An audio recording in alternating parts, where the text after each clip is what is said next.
Okay, so it's showing up on yours. Okay. The question is, can you hear? When the world put you down. When the world okay. Put you down. All right. It's an echo. Oh shit. Oh god. Alrighty. All right. Can At you least we got share the link audio. on your Facebook? Yep, absolutely. All right. I appreciate that. All right. Well, hello, my darlings. We are live from New York. Okay. Oh god. All right. So this is my second time doing the podcast live on YouTube. We're gonna try something different. Our lovely guest has a mic, so you can hear him clearly. Um, I'm so excited to have you on here. To be honest, Yeah. and also listen to your album as soon as you got here. Like I said, it's phenomenal. I really love it. But please, everybody, welcome my guest at this time, DRAXX.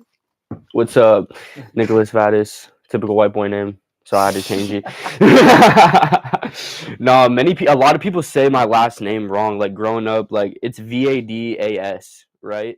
So looking at it, a lot of people said Vedas, and no, because to Rob, that's the funniest thing in the world. He's like a running joke that we have is like you don't need an artist name because Nicholas Vadas is like the dopest name that anybody could have. And I was like, you would have to say it wrong because it's Vadas.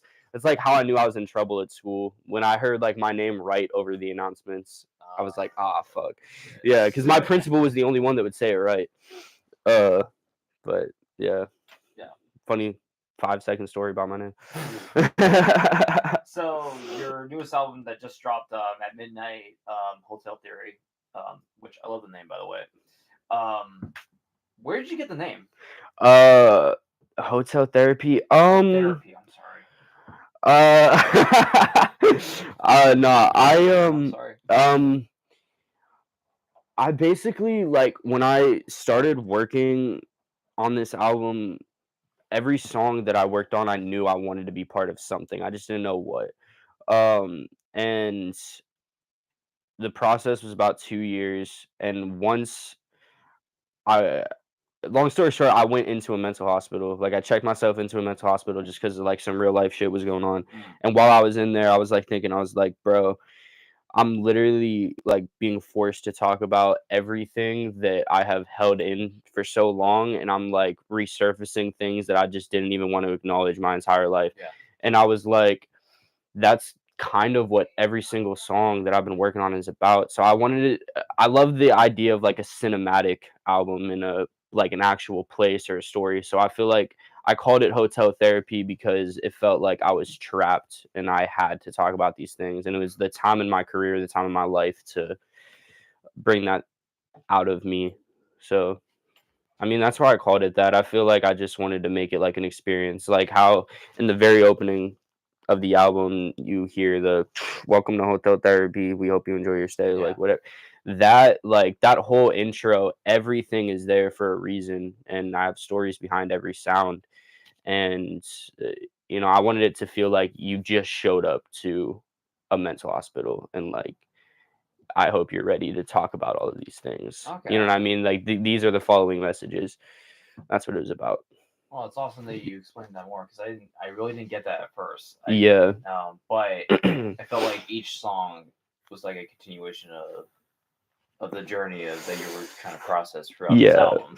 definitely. But no, I'm glad that you explained that to me more. I was like, oh, that makes sense. Yeah, for sure. Yeah, I do have questions. I'm pulling them up. And, so, well, let's take a let's go back a little bit. So, where did you grow up? All over the place. So I was born in Warren, but I grew up at first in like Jackson Milton, like Newton Falls kind of area. My first house was actually a trailer, and yeah, I lived in a trailer park from not very long. I think I was there until I was probably 8 or 9, but that's actually the place my father ended up passing away. So it was just me and my mom growing up.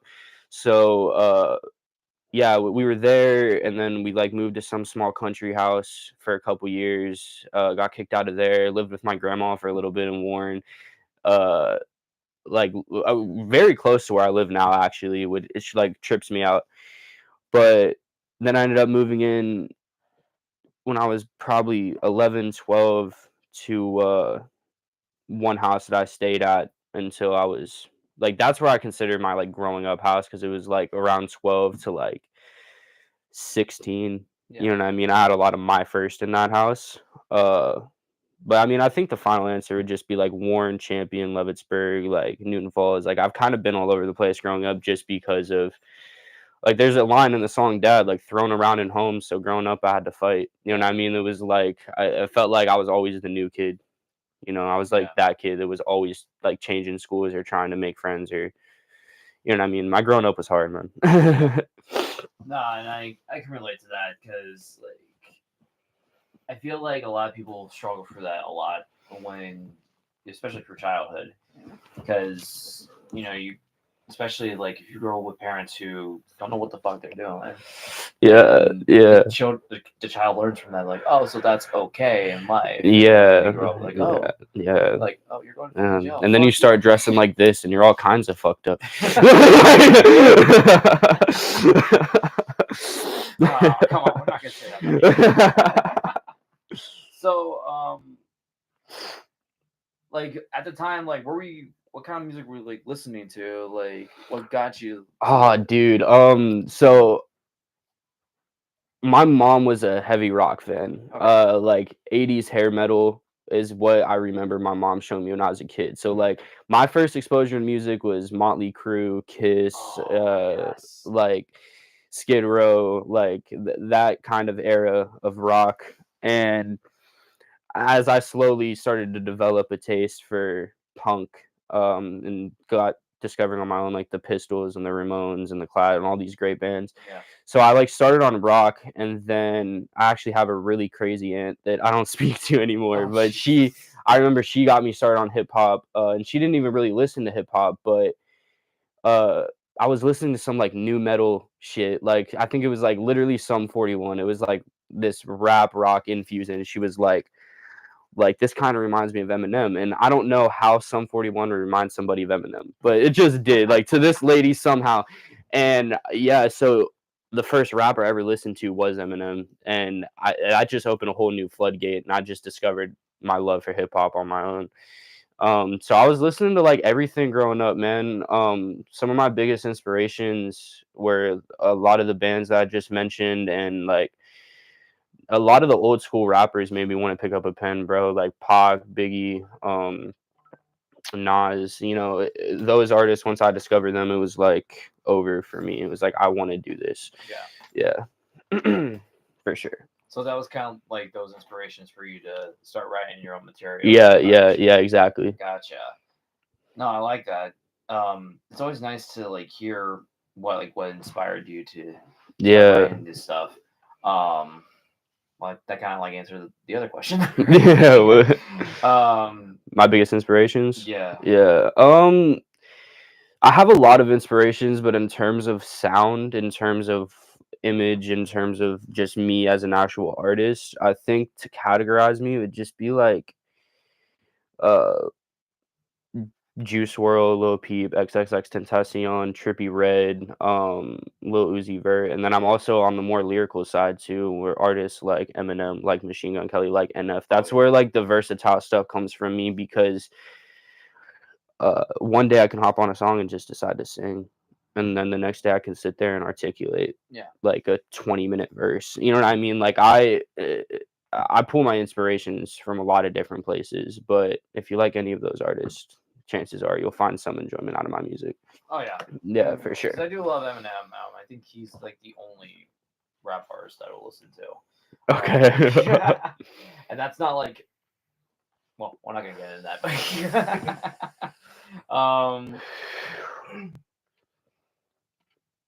Did I already ask you where did you get hotel therapy? Yeah. So when did you start recording your own music? Shit, man, when I was probably 14, I remember I was writing poetry for the longest time and writing diaries. I like had a really bad Xanax problem from the age of like 14 to 16, and like throughout all of that I was writing poetry.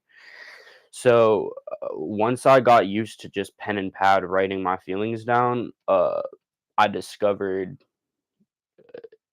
this whole new wave of like underground artists, and it was like Lil Peep is what made me realize it. Honestly, I was like, these kids are making music in their mom's basements and like blowing up. Like these kids are like underground artists that are playing their own shows. They're not signed to labels, and I was like seeing that was like really time for me to be like, yo, I could probably do this shit. So I sat down and just started working on, little shit. Like I had no idea what the fuck I was doing. I still don't.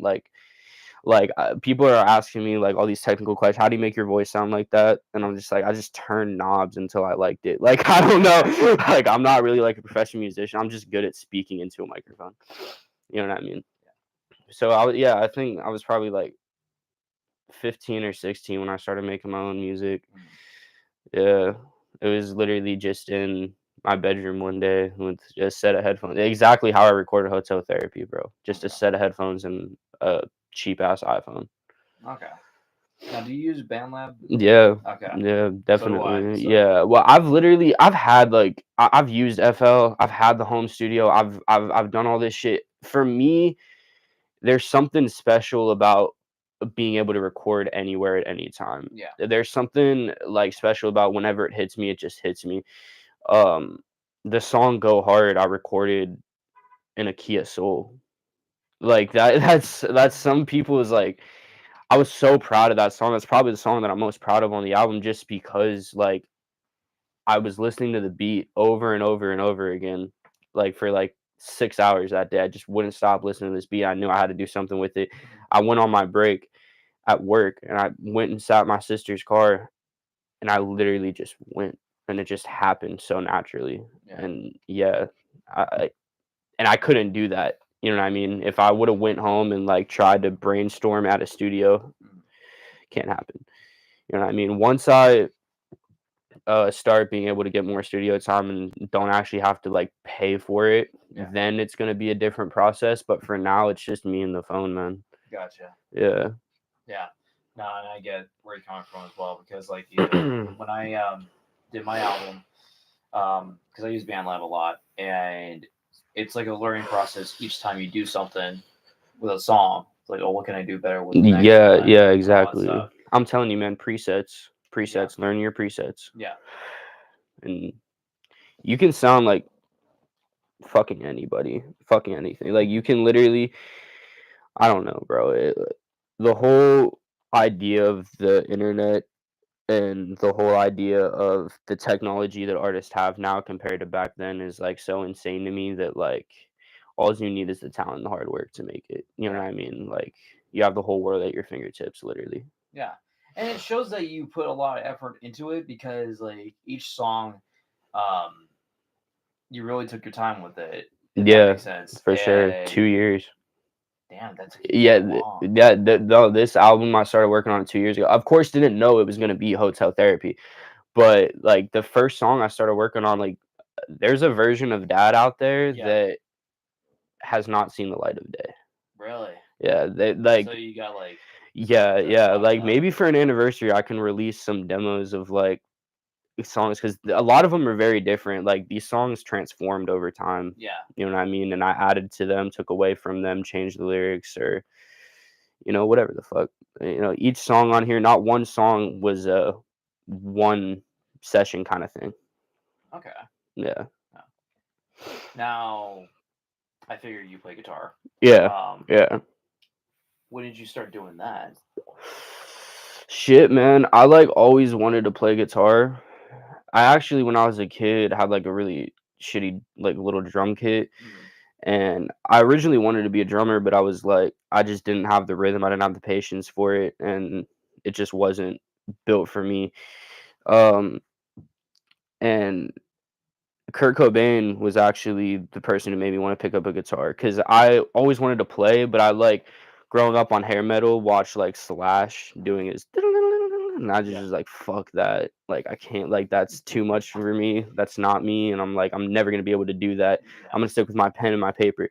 But then it was like seeing Kurt, when I discovered that as a kid, it gave me like this whole new look on it of Yeah. like, bro, you can strum 4 chords and like just put attitude into it, bro. Like don't be good, don't play it right, play it like you mean it. Yeah. And once I saw that, I was like, okay, so if I can pick up a guitar and just slam on it, then I can play. Yeah. So I hit Larry's Pawn, hit a lick on Larry's Pawn when I was like 15 and stole my first guitar. I paid for my amp, but I stole my first guitar, and it all started from there, bro. Yeah, that's how I picked up guitar. Sorry, Larry's Pawn. Shout out, Warren.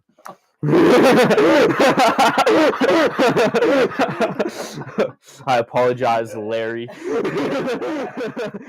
My guitar is gonna be in the museum someday, Larry. I actually don't know where that guitar is now, bro. I have no clue. Yeah, it was a very cheap guitar that I could not afford. Oh. No. So obviously the album's called Hotel Therapy. Yeah. I gotta write this down. Proud of you. Were there like any other titles that you came up before you decided with that one? Yeah, there was a lot. With this album having a lot of themes of my childhood and a lot of stories about my childhood, I wanted to originally call it The Death of Innocence. I wanted to make a companion album and call it The Birth of an Artist, which is kind of where Interlude plays in the album, is kind of where the one act ends and the second act starts, is kind of where I would make that decision. But yeah, I called it The Death of Innocence originally. And then it went through a bunch of different phases. When I was locked up, I said, like, I want to make, like, Hotel something. I was like, that's a badass concept. And I was, like, going through, what was it? It was, like, Hotel Help, Hotel. It was, like, Therapy Hotel. It was, like, I don't know. It went through, like, 4 different things. And it was literally the day I got out. I was riding home with my best friend and my girlfriend. And I was just like, yo, I want to call it Hotel Therapy. And they were like, do it. You know what I mean? I was like, that's hard. And I was just like, okay. And that's literally how it became it. You know, I let this album make itself. I waited till the time was right. Yeah. Yeah. That's pretty cool. Yeah. Sorry, I had to stretch. You're so let me go off topic a little bit. So, you know what's coming. You know I'm gonna ask you, how many tattoos do you have? Not a lot, unfortunately. I'm sorry to disappoint, but it's fine. Yeah, let me take this fucking. Oh my god! It's happening! This isn't my first tattoo, but it's one of my most recent ones. It's the American Idiot hand grenade. I got that because I did the American Idiot musical for Kent State, and talked my best friend and or manager into getting the same tattoo, and we had to get him water and like cookies because his blood sugar was going like, yeah, like he was. We thought he was gonna pass out on the side. Yeah, it was wild. This was my first tattoo. It's a kiss across my wrist. The lights making it hard to see, but it's literally the Kiss logo. I got it from my mom. She had a stroke when I was 14, and she's like in a nursing home for the rest of her life. So I got that. Her left side is the side that is gone. So I got it on my left wrist over my heartbeat. And then 999 on my hand. I got this the day I got out. My girl gave it to me. I got that just for Juice WRLD because he's one of my favorite artists, and the meaning behind 999 just is special to me.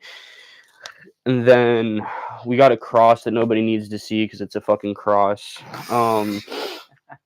And the triangle on my chest, that's purely a drunk night of like, hey, I was like tripping on mushrooms and drinking, and I was like, yo, I want to change. Like, you know, when you're on mushrooms and you hit that level of like, this is therapy. I feel better now. Like, I'm gonna change. Like, this is like a new awakening. I was like, what can I do? And I was like, that's the sign of change in math. So I got it over my heart, and it just happened, and I woke up the next day and was like, that's there. It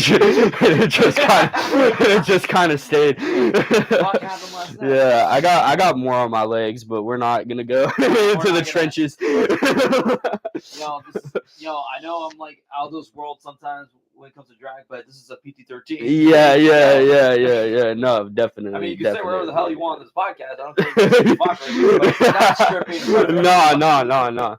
Trust me, what's happening above the pants is a lot cooler than my tats. I'll say that for OnlyFans. That's on the Patreon. Yeah.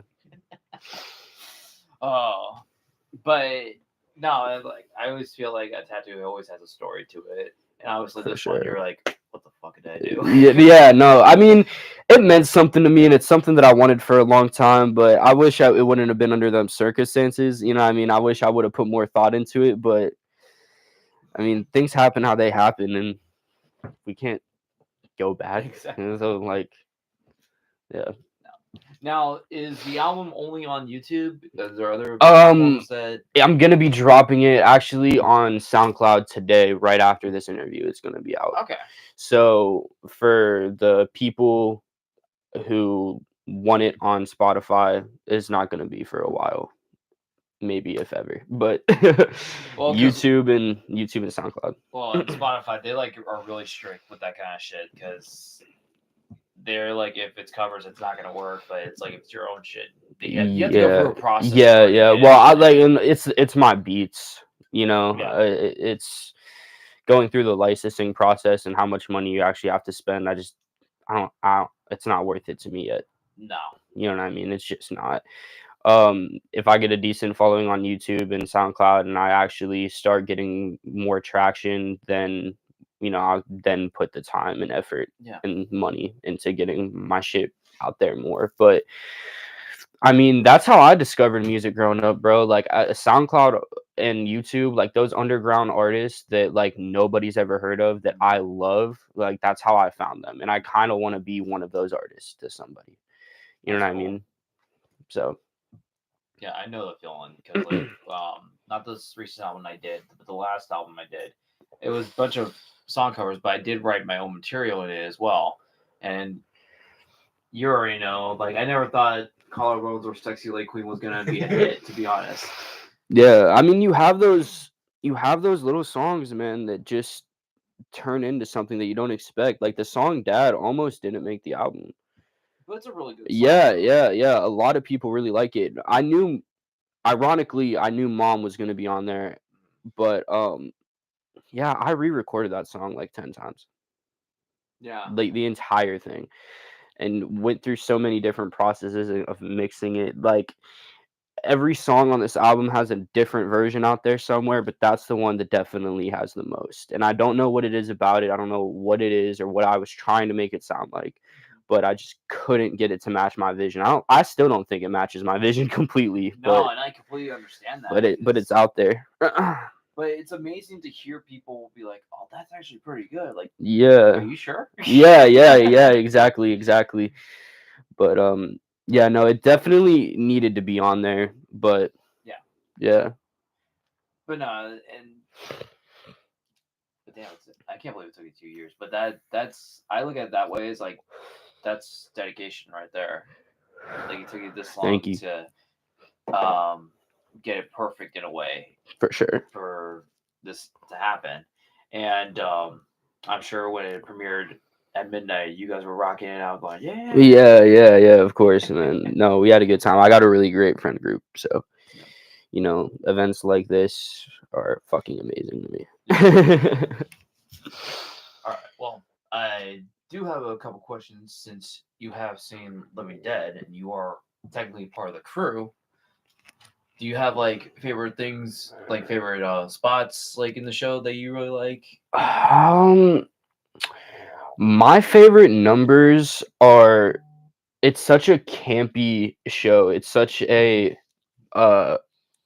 fuck you kind of show. If you know what I'm saying, if you know what I mean. It's a very like do not take any of this seriously. We're having fun right now kind of show. But my favorite moments are the ones that if you were to show one person that number, they would take it as a drama. You know what I mean? Like, I love the Where They Goes. I love like the sound of how deeply we make Youngstown, Ohio sound. You know, and so like we put so much passion and emotion into it, and it like everybody just laughs because like fuck Youngstown. You know what I mean? Like that's probably my favorite number in the show. And in terms of actual light work, I love doing Coming to Get You, Barbara. Just that one's just fun for me to do. It's a pain in the ass sometimes, but yeah, no, definitely. I'm gonna be honest, I didn't have as much passion or as much excitement going into this as I did for American Idiot, because that was just growing up on Green Day and, you know, being that kid, it was a whole different thing for me. Yeah. But no, doing this show is definitely an experience, dude. Yeah. I'm glad that you did like Where They Go, because I feel like Brooke and I worked really hard on that so much. Yeah, no, and, the harmonies are amazing. Yeah, and I do have to thank you for that. Yeah. Yes, Keith is in the background. Yeah. He doesn't want to be a part of this. Yeah. Where's my hand? Yeah, There there's you your go. hand. You just. But no, like I have to thank you for that, because you casted it pretty well. And if it wasn't for Brooke, I feel like Johnny wouldn't be this great this year, in my opinion. You guys are absolutely fucking killing it. Yeah. In so many ways. Thank you. I really do believe that. I was even telling him last night, like, I loved his improv moment when after they do Gabriel's horn. On the opening night. Excuse me. Wait, excuse me. Yeah. I love that. I know she's supposed to be in my way, but she was a little too much in my way. Yeah. And I said, excuse me. But I feel like I love that improv shit. I can't tell you how many times I've been rapping, forgot a word or a bar, and then just went with it and just kept going. Like I love that shit. Like the little imperfections that make up art. You know what I mean? And I feel like that's why Brooke and I worked really well together, because like if we had shit, we just go with it. Yeah. Especially like when she's crying her ass off, and then I just started yelling at her.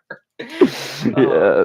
I'm like, okay, that is perfect. But I'm glad that you're enjoying doing that. Yeah. But yeah.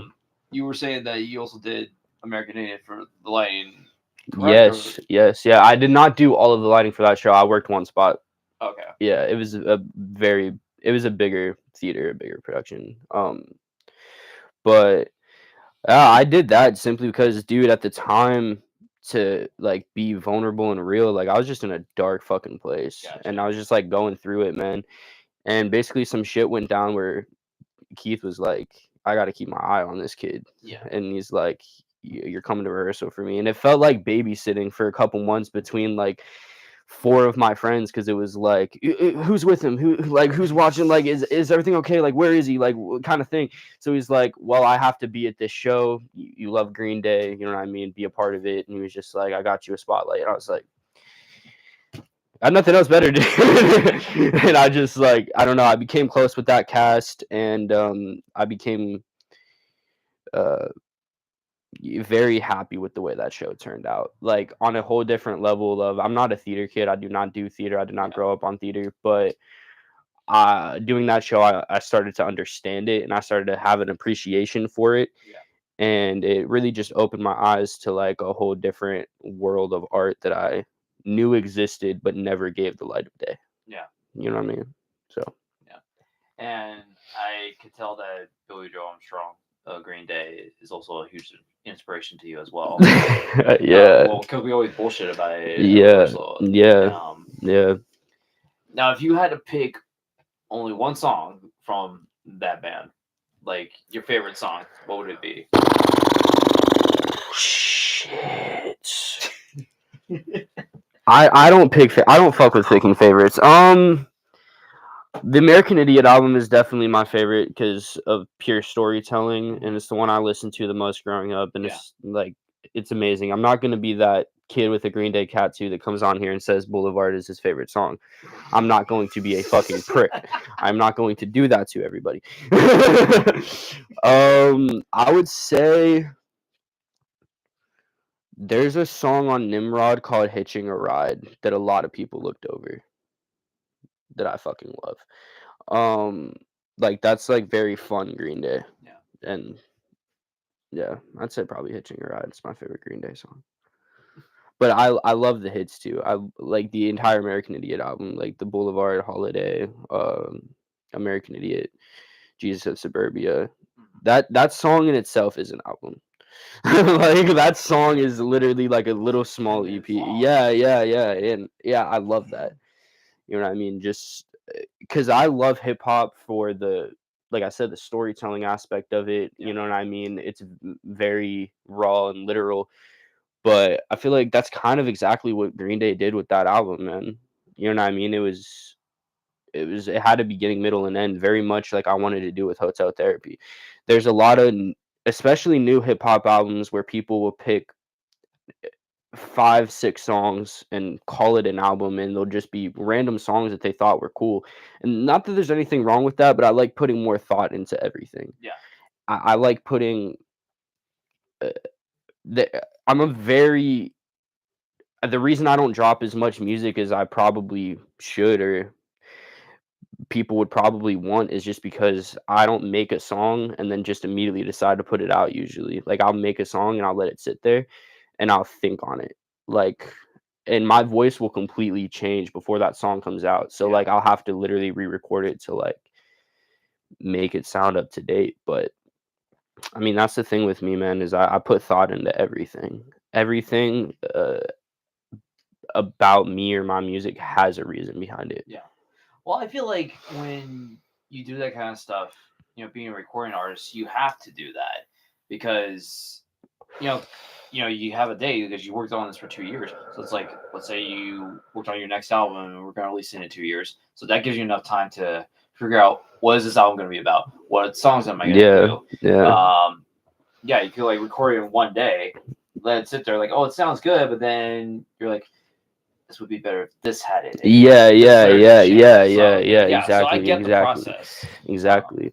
You know what I mean? I'm taking some time off right now, man. I'm just trying to celebrate, just have some fun and just like relax. I'm gonna let the next song come to me. I'm not the kind of artist that will go in the studio and force out music. I just won't do it, especially if I'm getting on somebody else's song. You know what I mean? I've had people want verses from me and they're like, do it today, do it now. I need it like by here. And I'm like, I'm not that kind of worker. If you want genuine art from me, if you want me to be vulnerable, if you want me to be real, if you want me to sound good, if you want me to sound like my fucking self, you need to give me that time.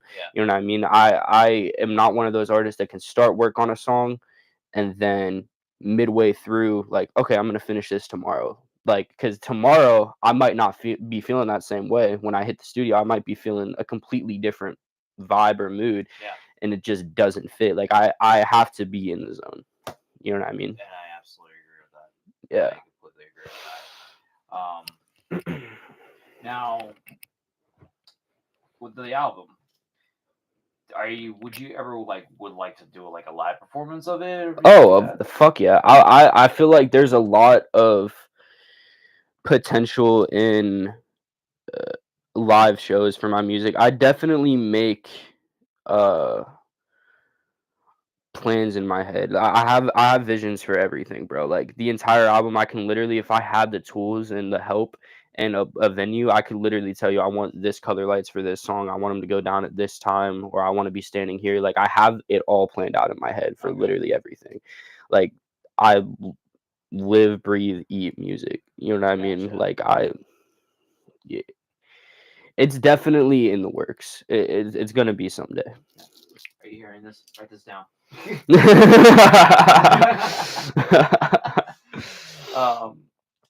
And I'll even offer, like, if you ever need help with anything, I'm more willing to help you. Thank any you. way I can. Thank you. Because you are a good person, and I enjoy talking to you and having fun with you, even making you laugh. Yeah. Let's keep that on record before I pull a Bieber and start fucking up. You're just on the phone with me one night, like, man, you better come check me out. Yeah, just like, I fucked up. Oh, hopefully that never happens. Yeah, That's the thing. I'm glad that we can joke about this kind of stuff. yeah, for sure. So now, like, what would be your with this album? What would be your advice to people who are listening to that are going through maybe like the same thing that you go through? Oh, Or dude, just- my advice for anybody that is gonna press play on this, anybody from the lawyer that went through school and has like the picket white fence family and all this other stuff, to like the kid like me, like the street kids, the broken people, like the same for everybody. Go into it with an open mind and do not think about anything else. Just hear my words. Just hear what I'm saying, because for a small period, for a couple years of my life, I lived with my family has successful people in it. You know what I mean? Like my side of the family is just like burnouts. But fucking I moved in with my aunt, and she picket white fence, kind of very hard worker, very good person, um has it, very well for her, and she made it like that, and God bless. But that relationship was hard because she didn't quite understand a lot of the themes of my life and a lot of why I do the things I do. Like, y- you're not an athlete, and you're smoking pot, and you're making music about relationship problems and drug abuse and depression and like anxiety, like these things that you've experienced, and just not understanding it because you didn't lived it. You didn't live it. You didn't lived it. Not but not understanding it because you didn't live it. That's not what I want out of this. I want people to understand the broken people. I want people to understand the hurt people. Yeah. Like, because we're all guilty of it, man. Like, I'm guilty of it, even being one of the people of like, what about the kid with like no money, that has like that weird lip that nobody talks to, and he just self isolates all day, and we like, he's a fucking weirdo. We all know somebody like that, and instead of viewing that person like that, I feel like I want this album to help you understand that person. Yeah. No matter who it is in your life, no matter what makes that person, because I'm that person. A lot of people don't see it, but like I am that person. Like I didn't have a lot of friends. I was weird. I was strange. I wasn't cool. Like, I was that person. So I just want people to understand, you know what I mean? Like the pain that people go through in life and why people become the way that they are. Good or bad, this album is like all the truth. Like, if you agree with my message, or if you disagree with my message, if you agree with what I'm talking about or disagree with it, whatever the fuck, it is 1000% the truth. There's not a single word on this album that did not come from something that I pulled out of life. You know what I mean? Yeah. So, I mean, that's just it, man. Go into it with an open mind and just try to think about, those people that you just don't understand. You know what I mean? And hopefully this will open your eyes and your mind and your heart. You know what I'm saying? Yeah. Because I don't talk to that side of my family anymore. Unfortunately, our relationship is like severed, and it breaks my heart. But like, hopefully one day, through my music, I will get that awakening of, I understand and it's okay. You know what I mean? Because it's still real life shit. It's still shit that like genuinely I struggle with. So I don't want to get too into it, but Yeah. that's that's what I want people to think about when they press play on this album. Yeah. And I feel like a lot of people can relate to that because, like, not like they are experiencing everything that you went through, but like bits and pieces. Because, Yeah. like, I'll even say, like, I don't talk to my dad's side of the family anymore. Right. That was a whole fiasco. It was just after my dad and my grandfather passed away. It was just kind of like went downhill. Yeah. I didn't understand why I was doing the things I was doing, or why in their eyes I was disrespecting. Yeah, yeah. It's like that's not what's happening, but it is what it is. I Yeah. mean, the thing is, like, yeah, family is family, but it's not always going to be perfect. Right. Exactly. And I get where you're coming from, and I can Yeah. relate to that Yeah. in a way. Yeah. But I think your message is very powerful, and I do believe that a lot of people who are going to listen to this is going to understand. I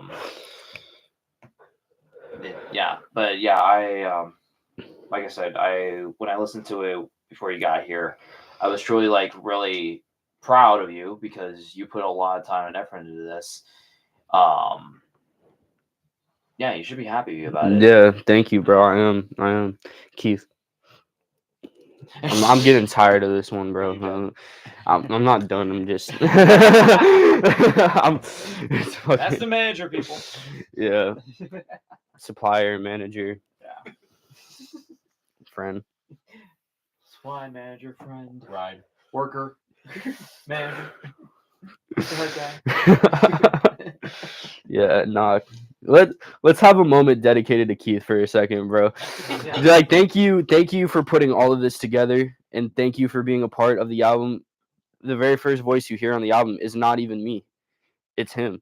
You know what I mean? The very first. Yeah, can we talk about that, bro? Can we like go through like the intro, like please, Yeah. like, bro? People are gonna like have so many questions about this shit. Like, what the fuck? Why a fire alarm? You know, like, bro, what? It's actually a really good No, it's very.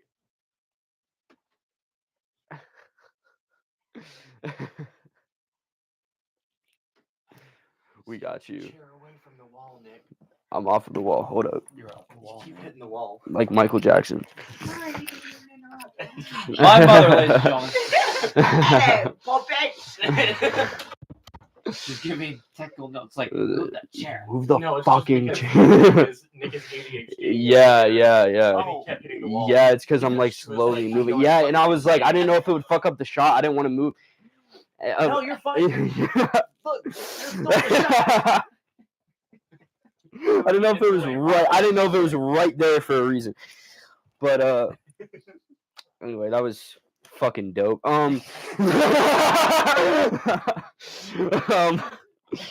So the intro to the album. So I'm sitting there. I'm at Keith's house one night, like during a depression period, and I'm like, 9 out of 10 times when I'm at Keith's house, I'm in a depression period. And yeah. It's just like, bro, life's too hard. Can I sleep on your couch right now? So we're there, and I was like, dude, I want the first song to not even be a song. I want it to be an intro. I want it to be like you are driving to hotel therapy. I want it to feel like the emotions and the fear of walking into the darkness. And that's where, the sirens come from, and the yelling in the background, because like I was in a fucking mental hospital, bro. Like uh that's kind of where this whole album planted and became what it was that experience. The fire alarm effect actually comes from the fact that when I was sleeping, when like everybody was dead asleep at like 4 o'clock in the morning, I was there for 5 days. Every fucking night, the same girl would hop, like she'd find a way out of her room and pull the fucking fire alarm. So you would wake up and it would sound exactly like that. It would be the fire alarm, it'd be a bunch of people yelling, and it would just be chaos, and like waking up in the middle of the night to that for 5 days straight, and not even like knowing where the fuck you are really. Yeah. Because you like, and they got you on all these new meds, and you're also withdrawing. Like it was a fucking experience. like I can go on for day. I can make a whole podcast talking about that, but fucking that's like I just wanted to make a POV of what that's like, and that was intro. You know what I mean? That's like why I love the fact that we had the capabilities of using Rob's music for the opening to the album, because it fits so perfectly. I was like, I'm dropping it in October. This is a very dark album. It's, you know what I mean? I want it to be creepy. I want you to be scared. You know what I'm saying? So he was like, shut the fuck up. I got you. We're going to go through every single one of these until you find one that you like. And we're just going to wing it. And we made that intro in probably 2 hours, if that. Okay. Yeah. Yeah, because when I first heard it, I'm like, wait a minute, why is this? Yeah. Like, oh my god, zombies! Yeah. For those of you who don't know, the intro is pulled out of the Living Dead play that is being. Yeah, technically, Yeah. like the end of like the last song. Yeah, the very last song is the first song on my album. Yeah. When I first heard it, I'm like, oh, like. But it makes sense. It does make sense. It fit like if it fit perfectly. I'm like, oh, but this is different. Okay. Right. Yeah, exactly. And that's another thing. Like, it's a sample. I love taking art and then making my own version of it, doing what I can with it. You know what I mean? I love sampling stuff. There is a song that didn't make the album where I sampled Mockingbird by Eminem and freestyled for 2 minutes. You know what I mean? Like, I love doing that. Like the very last song, I'm Coming Home, I've always wanted to sample that song. You know what I mean? I love that hook. Yeah, because like I could even say that when I my latest album I did, I did a cover of Rob's one of his songs that he wrote, and Okay. I used some of those lyrics for one of my original songs that I wrote, and just the way you hear it, it fit perfectly because it's like, well, it's called Confessions Part 2. And basically, what the song is about is basically this person's just confessing their love to them, but they know they can't have them. Right. So he's like talking about like, because the lyric is like, just came by for a little reminder of the things we were and everything you did. Right. You could try, you use your little reminder and turn back time. Basically, mean like he wished he could go back in time and fix things to be with her, but he knows he can't. Yeah. So I thought That's that deep. was a very nice touch of what I did there. Yeah. I love that. You know, there's a lot of different songs I've tried to do that with. Is that one of your songs in the show, Diane? One in the album? Yeah. Yeah. That's Dr. Hottendoggen's song. That's actually Betty's song. Just that's right. Yeah. Because I did the role before, and I haven't seen Rock and Horribles in forever, so. Well, that was the year you and I did it together, and I accidentally kicked you in the face on the floor. Yeah. So now I got Diane. Oh God, I got so. It was a number where like two of the main characters were doing their duet, and Rob wanted me, Keith, and a couple other people on the floor dancing like a bunch of fucking lunatics, like. Actually, like on the floor, like, spinning around all that stuff. Yeah. So there's one night I mopped the floor with my body. Yes, you did. So, and him and I are like close together. So there's one night we're doing the show, and then I accidentally kicked him right in the face, directly in the face, and I stopped. I didn't care about the number anymore. I'm like, I looked at him like, "Are you okay?" And he's like, "Fucking you." And I'm like, oh God. But No, I still haven't recovered from that. I mean, I get it. I get it. Me and everybody that I've known, we've always like just, you have that feeling where like every single time you look at Keith, you either want to punch or kick him. Yeah. You just have that fit, like respectfully. I never. You just have that face. Not yet. There's still time. You know what I mean? Like, like you have faces that look like brick walls where you just don't want to hit them, and then you have faces that look like punching bags, like they were made for hitting. Exactly. Okay. The first part is acceptance. Like, I don't know what it is about your face, man. I don't know if it's beard. I don't know what it is, but you just got to change it. No. I would never want to hurt you. Okay. Thanks, Taylor. I told you I was gonna be. I told you I was gonna be real on this. Now if it was for a show, that's a whole different story. Yeah. Because, well, you might get beaten up in Rock and Horrible. I'm okay with that. Oh, I consent to being attacked. Of course. It's not a kink, it's just acceptance.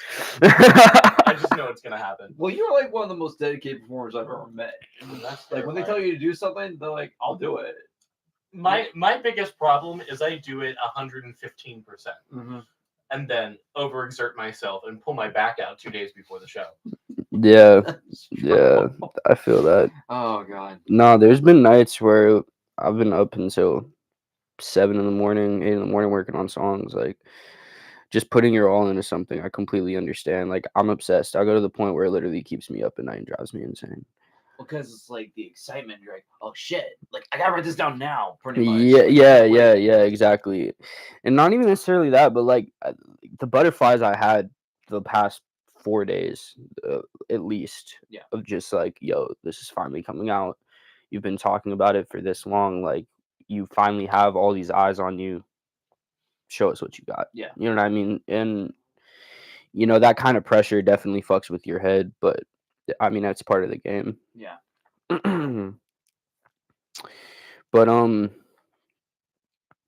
yeah, dude. I'm excited. I'm happy that it's finally out and that I can take some fucking rest knowing that it's done. Yeah. You know what I mean? I can try to get some sleep. And then you just probably can't wait to see what the process is gonna happen with this album. Oh yeah, I cannot wait to see like where it goes, because I was still in school when my first album came out, Mm. and I got like reception from that immediately. I got Good. feedback from that immediately because um there was no singles on this album. This album just all came out together. You know what I'm saying? Like, Yeah. there was no like promotion for it. For that album, we dropped I think 3 songs before it came out. Okay. So, I mean, it was a risky move not dropping anything, but I also wanted to make sure it was 1000% perfect. I didn't want to put something out and then not like it and then be like, fuck, I want to re-record this. Yeah. You know what I mean? So I completely understand. that's what happened. Now, here's a question for you. Now, when you do perform live for this, what is one venue that you would like to perform at for this? Dude, I'm underground, anywhere that'll take me. I literally, I've told Keith this. I'm like, I would be completely fine with taking a big ass JBL speaker to like an abandoned house that we all know exists and we all know where it's at, and literally just like making a post on Snapchat and just having people pull up and party.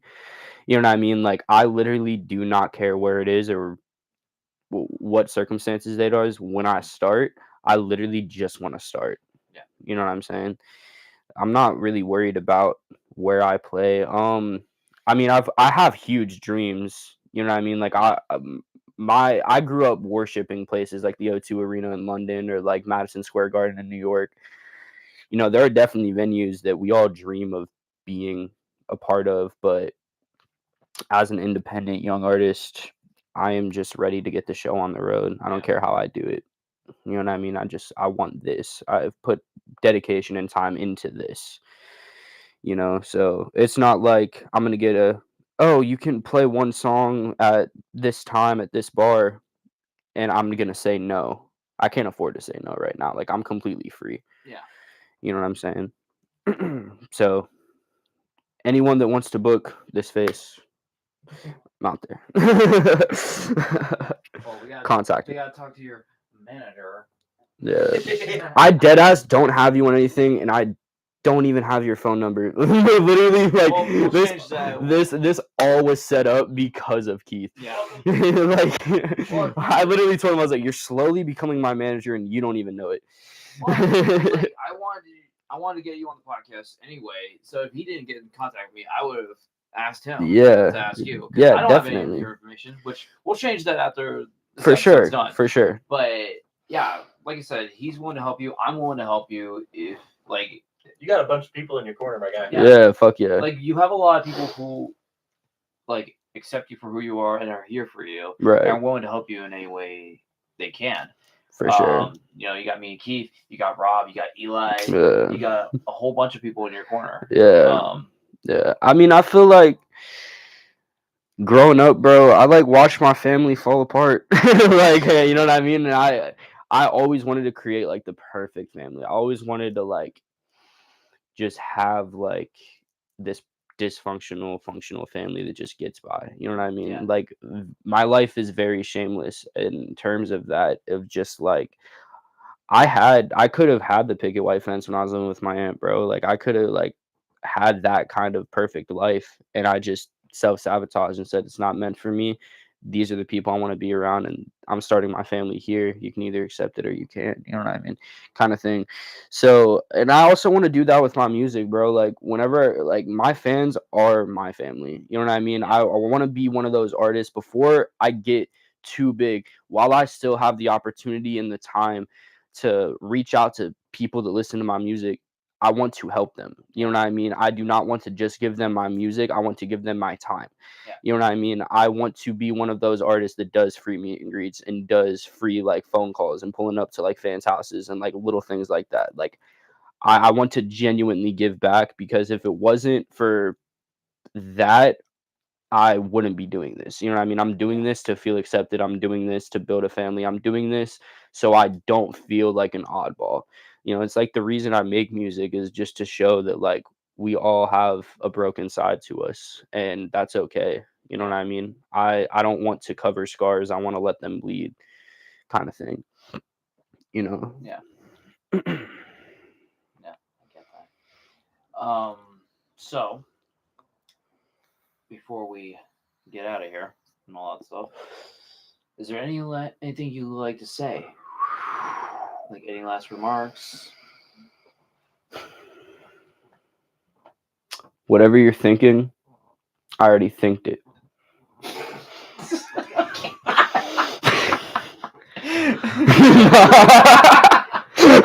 You're like, that was really deep, man. Yeah, no, I don't know. Yeah, no, I just listen to the album, bro. I feel like no matter how many interviews I do, or if a documentary ever gets made, no matter what outside the music I can say or do, you will find out the most about me through my music. If you want to know something, listen to my songs. You know what I mean? That's like my main thing is you would think I'm a vulnerable person and I'm a real open person about a lot of things because I'm not scared to talk about things that I've been through. Dude, there's a lot of things that I just refuse to talk about. There's a lot of things that I just like have ignored for so long and just pretended to not happen in my life that made the album, and that the very first time I ever talked about them was on this album. You know what I mean? So if you want to get the real uncut version raw, listen to Cell Therapy. Yeah. For sure. Awesome. All Yeah. right. Well, DRAXX, it was such an honor to have you on here. And your manager, even though he is off screen. Well, you know, he was my first guest when I started having guests on these podcasts. So yeah. So I appreciate you. It's coming full circle. Yeah. It really is. Yeah. But yes, I'm glad that we were able to do this. I'm glad we were able to talk more about your album and learn more about you.